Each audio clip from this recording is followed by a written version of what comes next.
വിശുദ്ധ മത്തായി എഴുതിയ സുവിശേഷം അധ്യായം 10 26 മുതൽ 33 വരെയുള്ള വാക്യങ്ങൾ. നിർഭയം സാക്ഷ്യം നൽകുക. നിങ്ങൾ അവരെ ഭയപ്പെടേണ്ട. എന്തെന്നാൽ മറഞ്ഞിരിക്കുന്നതൊന്നും വെളിപ്പെടാതിരിക്കുകയില്ല, നിഗൂഢമായിരിക്കുന്നതൊന്നും അറിയപ്പെടാതിരിക്കുകയുമില്ല. അന്ധകാരത്തിൽ നിങ്ങളോട് ഞാൻ പറയുന്നവ പ്രകാശത്തിൽ പറയുവിൻ.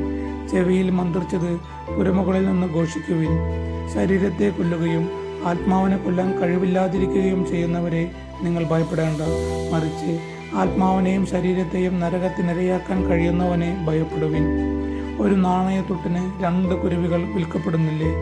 നിങ്ങളുടെ പിതാവിൻ്റെ അറിവ് കൂടാതെ അവയിലൊന്നുപോലും നിലം പതിക്കുകയില്ല.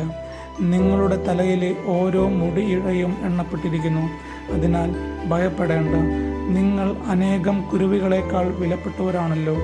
മനുഷ്യരുടെ മുമ്പിൽ എന്നെ ഏറ്റുപറയുന്നവനെ എൻ്റെ സ്വർഗസ്ഥനായ പിതാവിൻ്റെ മുമ്പിൽ ഞാനും ഏറ്റുപറയും. മനുഷ്യരുടെ മുമ്പിൽ എന്നെ തള്ളിപ്പറയുന്നവനെ എൻ്റെ സ്വർഗസ്ഥനായ പിതാവിൻ്റെ മുമ്പിൽ ഞാനും തള്ളിപ്പറയും.